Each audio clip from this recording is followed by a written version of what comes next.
네, 베드로전서는요, 우리의 정체성, 하나님의 백성으로서의 우리의 정체성에 대해서 계속 이야기를 합니다. 사람은요, 나는 누구인가, 즉 정체성을 따라 살아가게 되죠. 나는 학생이다, 그러면 학업의 본분을 감당해야겠죠. 나는 선생님이다, 그러면 교육적 권위와 인격 또 실력을 갖춰야만 하고요. 그러나 문제는 학생이 학교를 벗어나고 선생님이 학교 가기 싫어하는 순간 이들의 삶은 흔들리게 된다라는 것입니다.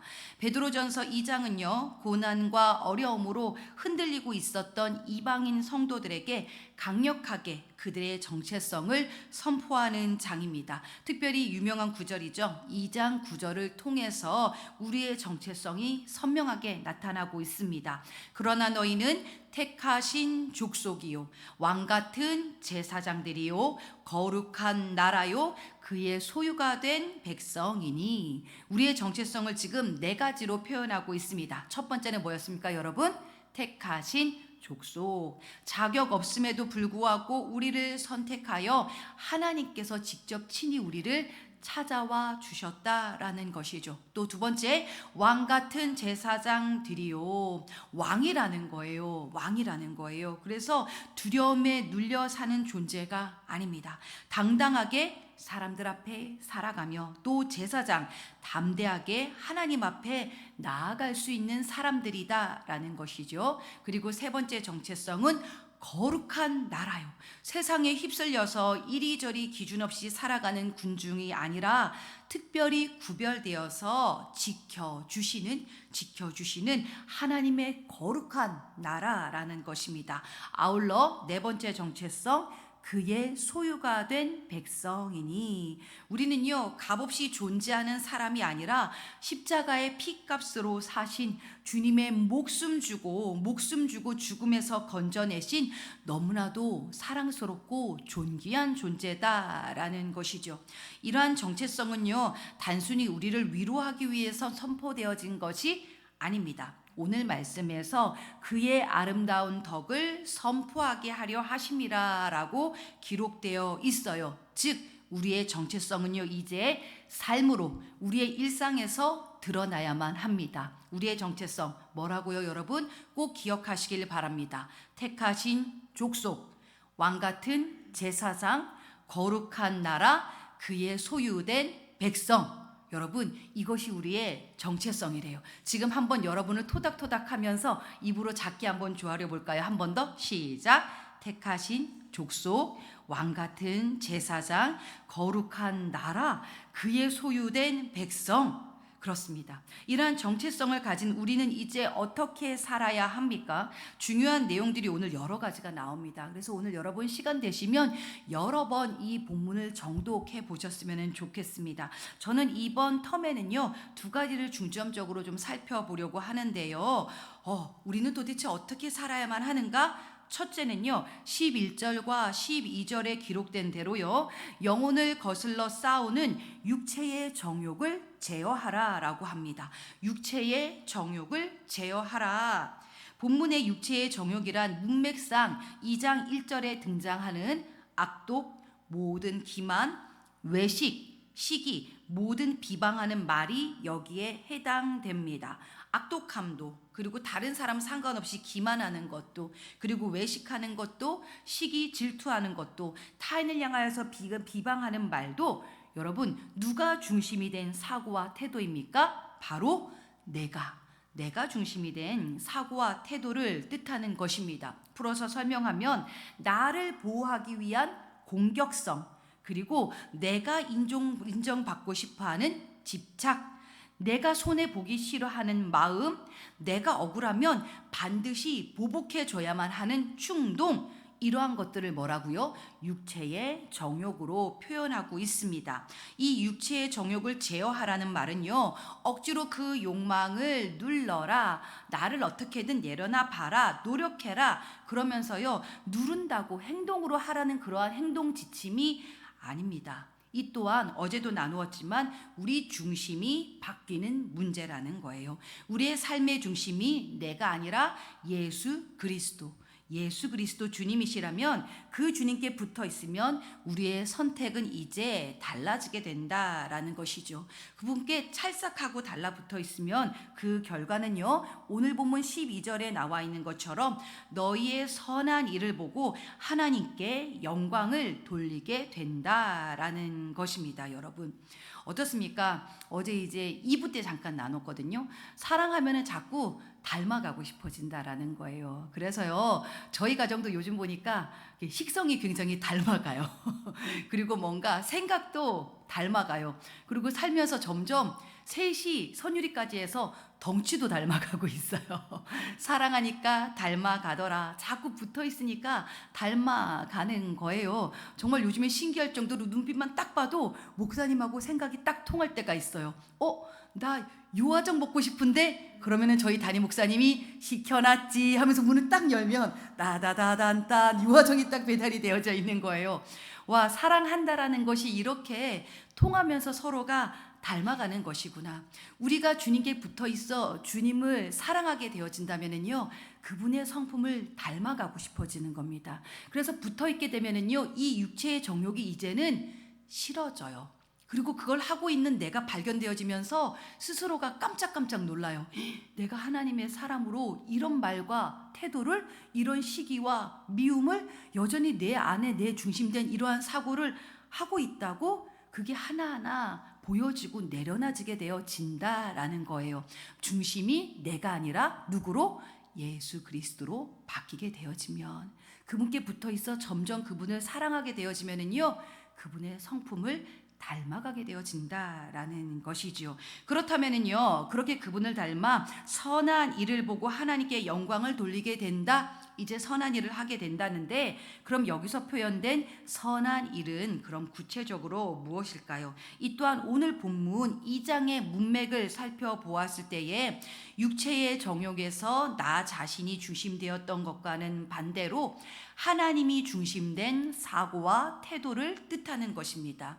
내 욕심대로가 아니라 이제는요, 내가 주님 덕분에, 주님 까닭에 손해보는 자리로 갈 수 있는 것입니다. 세상이 아닌 하나님의 뜻을 선택하는 사고와 태도, 이것이 바로 선한 일이라고 오늘 말씀은 제시합니다. 이러한 선한 일은요, 아까도 나누었지만 주님으로 인해 절로 흘러나오게 되어지는 우리의 삶의 열매다라는 것이지요.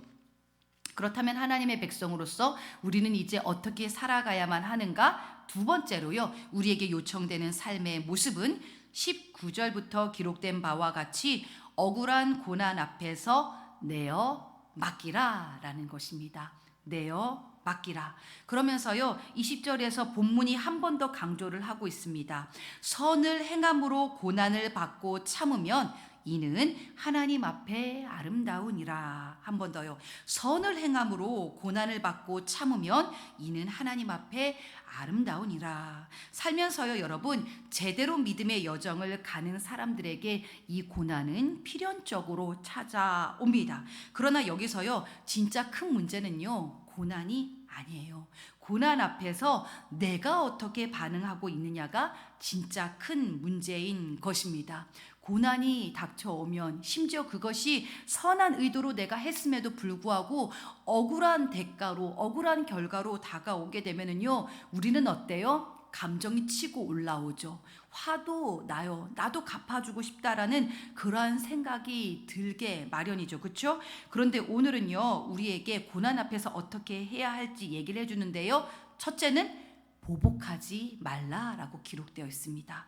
보복하지 말라. 우리는 어떻게든 어떻습니까? 한 대 맞으면 달려가서 2대 때려줘야 하잖아요. 이것이 우리 인간의 성정이에요. 그런데 오늘 23절에 보니까 우리 주님께서는요, 욕을 당하시되, 주님도 욕을 당하셨대요. 그러나 맞대어 욕하지 아니하였다라고 보여주고 계십니다. 보복은 인간의 본능이죠. 그쵸? 그 길은요, 철저히 내가 중심이 된 세상의 길, 앞서 언급된 육체의 정욕인 것입니다. 요즘 사람들 보면 어때요? 뭔가 싸우려고 작정한 사람들 같지 않습니까? 뭔가 그렇게 내가 그런 의도로 한 것도 아닌데 다들 뭔가 날이 서 있어요. 그럼 나도 모르게 어때요? 그냥 하나님의 사람답게 넉넉하게 넘기면 될 것을 나도 모르게 감정이 치고 올라와서 갚아줘야지라는 생각이 들 때가 있잖아요. 세게 말하면 나는 더 세게 말해줘야지. 그리고 말씀과 달리 왼뺨을 때리면 오른뺨을 돌려대라고 했는데 나는 들이밀고 왼뺨 오른뺨 따닥 하고 막 때려주고 싶잖아요. 그것이 뭐예요? 나의 그러한 본능이라는 거예요. 근데 성경은 뭐래요? 악을 악으로 갚지 말아라. 그러지 말아라 라는 거예요. 주님이 그러지 않으셨대요, 여러분. 악을 악으로 갚는 것이 아니라 도리어 그냥 넉넉히 참아주고 인내하고 그냥 넘어가셨다라는 거예요. 때로는 그게 억울해 보일지라도 어리석어 보일지라도 인내해라. 그러지 말아라. 똑같이 반응하지 말라라는 것이죠. 그리고 고난 앞에서 우리는요, 둘째 맡기래요. 내어 맡기라. 내어 맡기라. 23절에 보니까 공의로 심판하시는 이에게 부탁하시며 라고 나와 있습니다.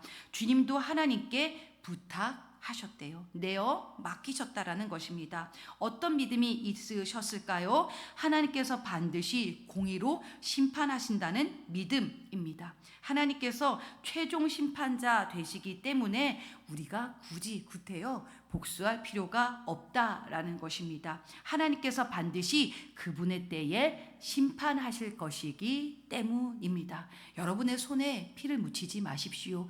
원통하십니까? 속상하십니까? 답답하십니까? 그 마음을 가지고 그냥 십자가 앞에 나와서 토로하십시오. 토설하십시오.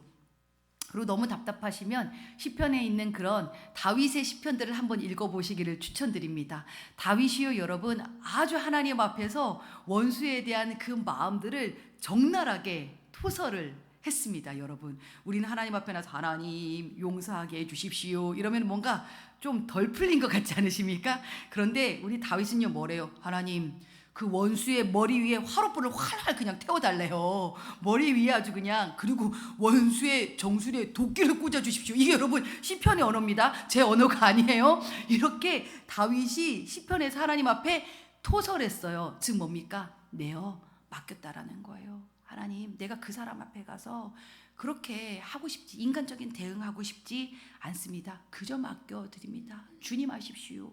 주님 하십시오. 그러나 다윗의 인생의 평생 가운데 어떻게 하셨죠? 주님께서, 하나님께서 정말 갚아 주셨잖아요. 공의로 심판해 주셨잖아요. 그 하나님을 의지하시면서 내어 맡기라라는 것입니다. 아울러 고난 앞에서 셋째는요, 그리스도를 따르래요. 그리스도를 따르라. 21절에 보면 그리스도도 너희를 위하여 고난을 받으사 본을 끼쳐라고 나와 있습니다. 고난은 단순히 손해를 보는 일이 아니라 몸소 그리스도를 닮아가는 자리입니다.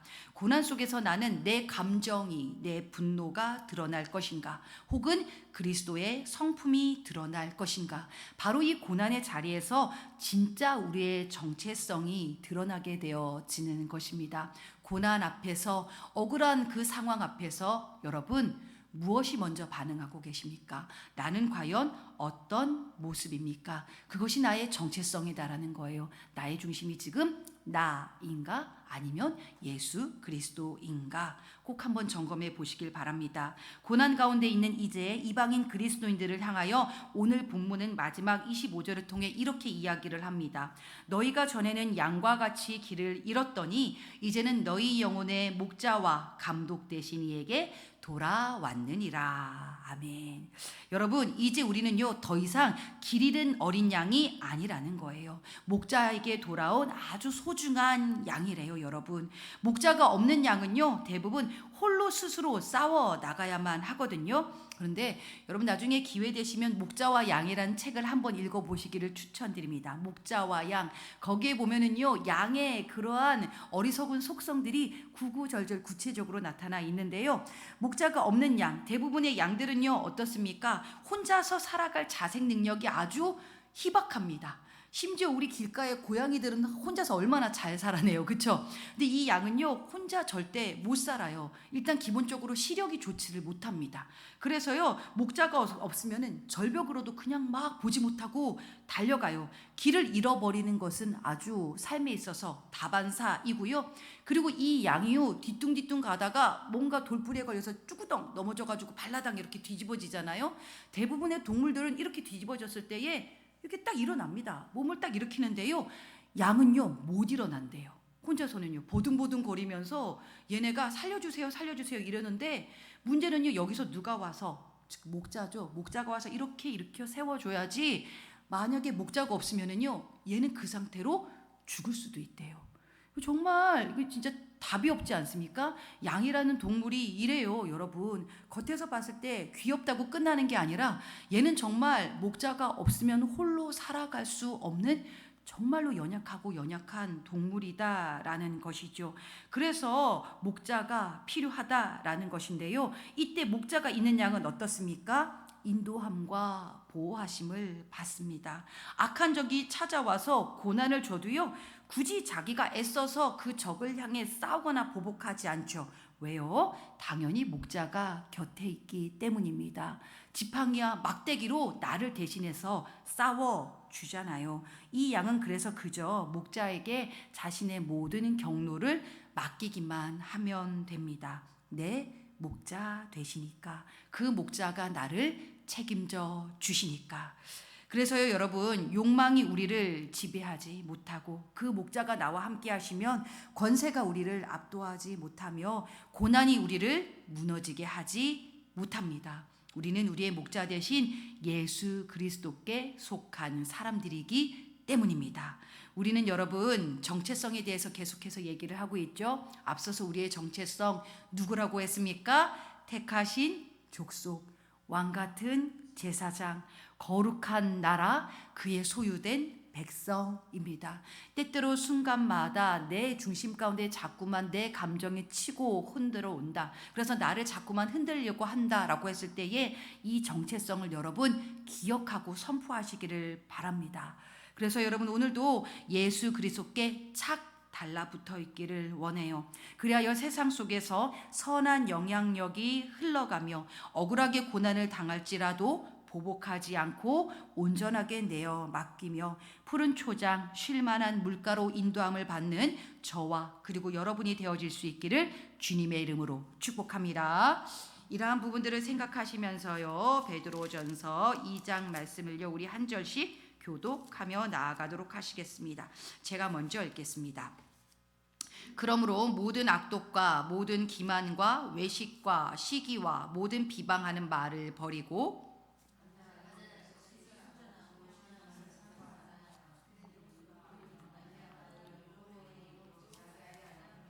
너희가 주의 인자하심을 맛보았으면 그리하라.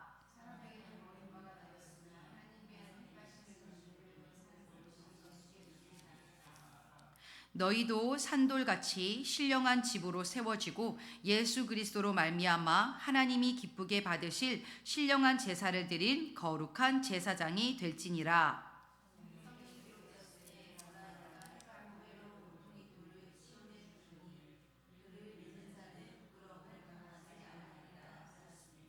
그러므로 믿는 너희에게는 보배이나 믿지 아니하는 자들에게는 건축자들이 버린 그 돌이 모퉁이의 머릿돌이 되고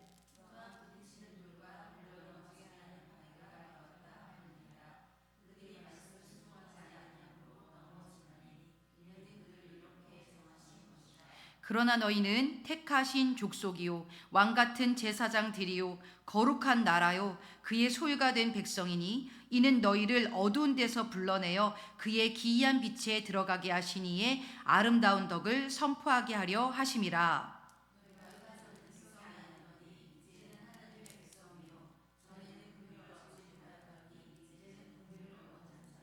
사랑하는 자들아 거류민과 나그네 같은 너희를 권하노니 영혼을 거슬러 싸우는 육체의 정욕을 제어하라.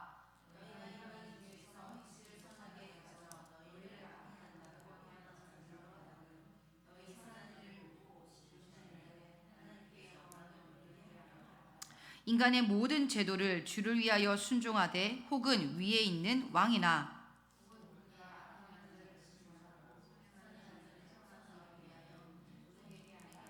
곧 선행으로 어리석은 사람들의 무식한 말을 막으시는 것이라.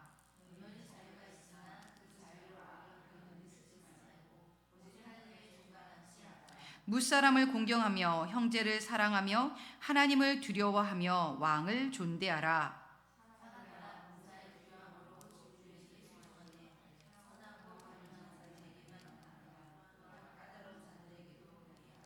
부당하게 고난을 받아도 하나님을 생각함으로 슬픔을 참으면 이는 아름다우나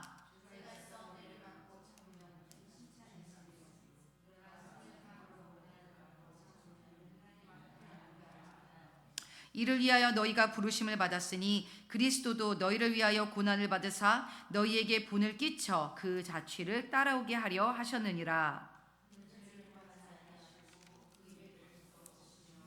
욕을 당하시되 맞대어 욕하지 아니하시고 고난을 당하시되 위협하지 아니하시고 오직 공의로 심판하시는 이에게 부탁하시며